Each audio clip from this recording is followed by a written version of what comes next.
this is very, very interesting. Okay, I'm a millennial. Is anybody? Sarah, are you a millennial? I am. You're a millennial. I'm like the cutoff. So there was a really interesting article that I read the other day. It says millennials are the most therapized generation yet. So why the hell aren't we happy? Yeah, you guys seems to be a correlation. You guys are nuts. It's really, really funny, too, because it's not just millennials. This goes into Gen Z and certainly in Gen Alpha, that therapy speak has taken over the general public. Everybody talks about things in my narcissistic, toxic ex, my anxieties being triggered. My trauma. Right? So do you guys feel like you know more people that are actually in therapy, or is this just something that feels terminally online to you guys? No, I don't think this is an online thing. You think that, like, I'm saying, do you in your personal life know a lot of millennials that are like actually in therapy? You guys are the WebMD generation. Yeah. Well, I know a lot of Gen Z too, though, that are like in therapy. But the split is drastic. It's either like a complete obsession with it or a complete rejection of it. Yeah, see, I kind of go, I'm kind of all over the place on this, because when people start talking about it extensively, I'm like, you're trapping yourself. I used to. Why are you trying to diagnose that? Like, I've had to deal with people like this. I'm like, stop trying to diagnose everyone. Everything. My big complaint is it's always about autism, self-diagnosing. Everyone's autism now. Everyone's got ADHD now. Because they're like, I'm quirky. That doesn't mean you're autistic. I know. People It's an excuse forgot. to not ever try to be better. No, let's be real. No, people don't know. I guess they stopped teaching what personality traits are. That's what it is. And now you have to replace it with some mental condition that you're dealing with, rather than just like, oh, that's Bob. Bob likes to eat cheese and go to football games. What? He's so quirky. He must be autistic. Yeah. Oh, he's an accountant? Oh, that's so big insulting. autism vibes, right? Like, what? So it says, scrolling through social media is an education and therapy culture. My generation, millennials, as well as those that follow us in Gen Z, is the most therapized generation by far. For us, therapy is less taboo than it was for our parents, and at least in theory, is more accessible provided that you can pay for it. We're highly in tune to our own mental well-being, and we have the language to talk about it. See, that's the thing, though. Sometimes I wonder if having the terminology is even helpful, because what you do is you start to box yourself into categories and limit yourself. Right. I used to do the same thing used to happen when we used to talk about like drug rehab and stuff like that. I would actually be like appalled the more I learned about it, because it felt like I was, boxing myself into it. So say you're going through drug withdrawal, right? And they tell you it's going to last 3 to 4 weeks, to get through the really, really rough part. Would you rather just not know that and just get through it, rather than have to picture what it's going to be like to go through 3 or 4 weeks of that to get through the worst parts of the withdrawal? Like, it was objectively a lot less scary the less you knew about it. I could see that. Yeah, I did combo once, which is like this frog medicine that makes you essentially like get sick. And it's supposed to be like a biohack. I don't know if I'd call it that, but I'm open to trying things like that. I did it the first time because I had no clue what to expect. I lasted like 30 minutes, did it, like, I didn't feel great at the time, but I powered through it. The second time I tried it, as soon as they started and I felt the nausea, I was like, take it off. I can't do it, because I knew it was coming. Yeah. There's a green text that I read where this guy's like, be me with depression one day, just decide to stop having depression. My feeling when it works. Yeah. The trope is like your parents saying you're not depressed, get over it. And obviously, you can't have both ends of the spectrum. You have to acknowledge that these things do exist while not allowing it to consume your life entirely. And certainly TikTok has made this worse by having people's entire personality be defined by sometimes there are sometimes even self-diagnosed conditions, meaning that your entire personality is that you're autistic, your entire personality is that you're ADHD. And what psychologists will do is they say that whatever those person's actions are not their fault, because they have these whatever diagnosed psychological disorders that they have. And like you said, it's an excuse to never have to try to improve. It's also important to note that all of these, like, especially with how, in my opinion, overdiagnosed a lot of this stuff is now. Like, what is that diagnosis saying? That you don't fit in the current, like, framework of today's society, right? So, like, 100 years ago, you know, a lot more people would be acting like what is considered ADHD. Like, you stick young boys into the public school system where they have to sit down for 8 hours a day. Right. I mean, and you're surprised that they want to get up and run around, or they can't concentrate. So you medicate them. And so you medicate them. You give them this diagnosis. And for life, they say it's uncurable, right? And that's just one example. And I'm like, and listen, back then, like, adult ADHD was treated a lot differently, and they didn't always medicate all the way into adulthood, and now that's just accepted practice. Yeah.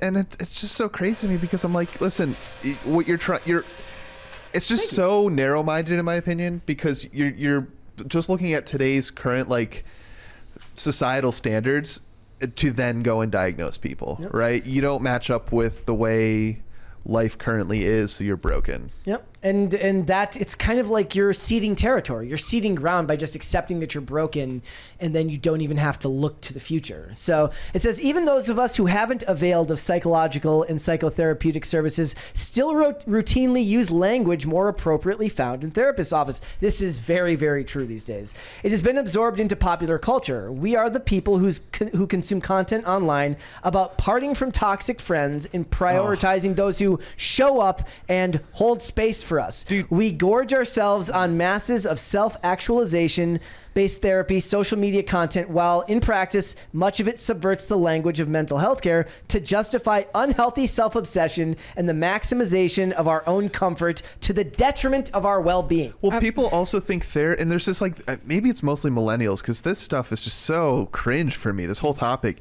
because like a lot of people are like, oh, I need to go see a therapist. I'm like, why? Oh, I've got this one problem. I'm like, have you talked to anyone about it? That's why I'm going to see a therapist. I'm like, no.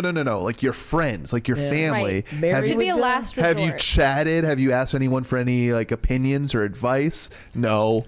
Because that's an appeal to power, right? That's an appeal to power, meaning that like your friend, you won't take your friend's advice because they're just your friend, but somehow the therapist has some mystical power because they went to college. Yeah. They will be able to guide you in the right direction. And I think millennials love to have a chip on their shoulder, so they love to say, "Oh, I have to go see a therapist." Yeah. Yeah. It's like, oh, How brave. I'm special because there's something wrong with me.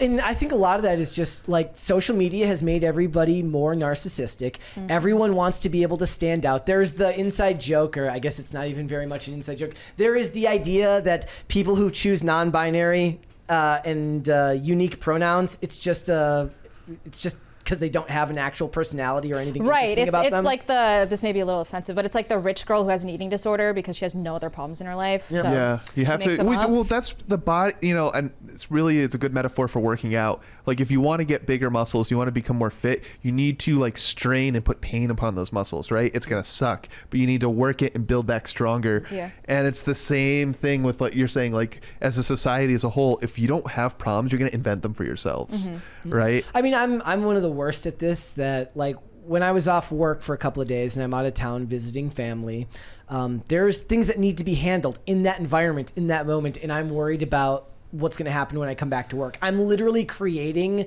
granted, stuff actually did go wrong, but that wasn't even what I was thinking was going to go wrong. In my own brain, I'm making those problems for myself. Your brain is very powerful. What's that meme? It's like, stop creating fantasies in your head and then getting upset about them. Yeah. Well, that's a girl It's an thing, extension. It's Every an girl extension does of the shower argument, where you always argue better in the shower. Like I always say the right thing when I'm pushing back on someone. Shower thoughts. When I replay the argument, imaginary person in the shower. That's what I should have said. We rely heavily on diagnostic tables as a form of personal identity. Everything from mood disorders to neurodivergence to informal labels such as burnout and, quote, highly sensitive person. While we're more adept with the lexicon than any generation to date, we are also unprecedentedly unhappy.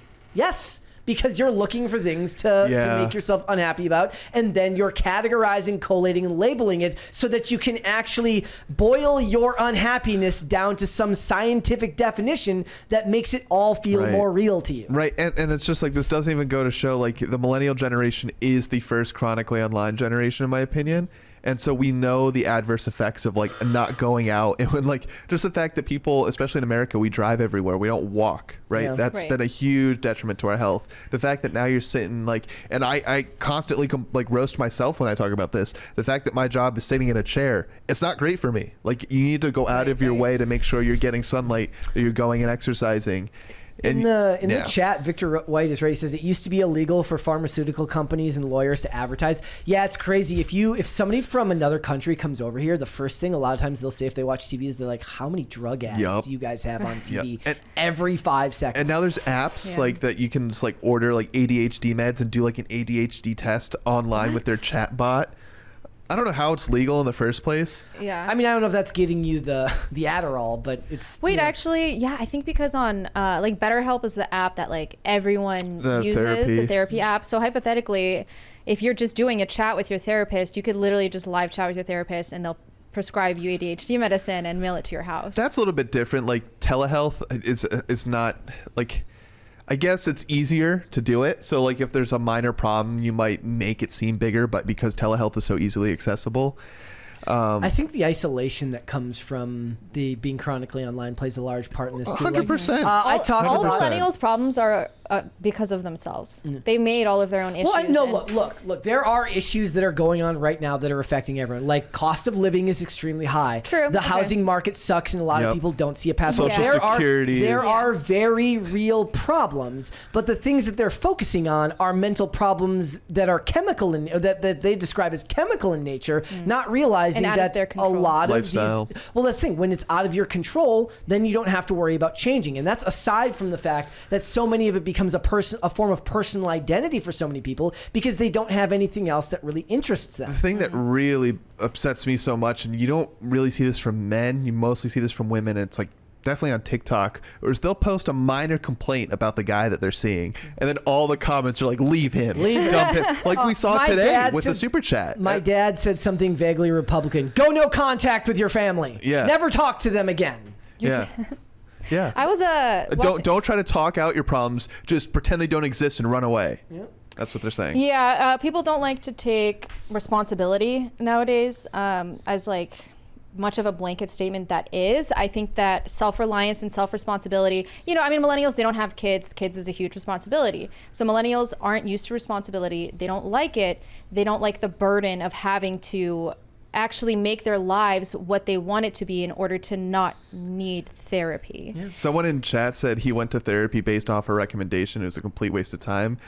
The therapist started telling him about her problems. And so when they ask because it's through the VA, if he wants to go to therapy, he says, no, I'll just go garden. I'm like, that's what I'm talking about, Like there's other ways there's other things that can be therapeutical, but like, right. And look, that's not to say that it doesn't help. Look, I did go to rehab, and I didn't go through a 12-step program. I went through something that's called health realization, which is a different method of getting sober, which did involve cognitive behavioral therapy and dialectic behavioral therapy. That's when it should be. And they had end points on the date. So you had goals that you had to reach, and the whole point was to get to a point where you no longer needed to go because you had gotten your life back on track, you'd fixed the things that you needed to fix, and then you had the tools to work on it once you were free of the doctors. It's fascinating that like the most extreme like counseling things where like, like the really problem kids get sent away for a week to go to like not a boarding school per se, but like some kind of program. Yeah. For for whatever the reason is. Those are like the first times you're seeing like other attempts of therapy, like, hey, we're gonna do a nature hike, we're just gonna go out and get fresh air and work out a little bit. And you have to like be deemed the most broken to do like the most simple like solutions. You know, literally they take them camping.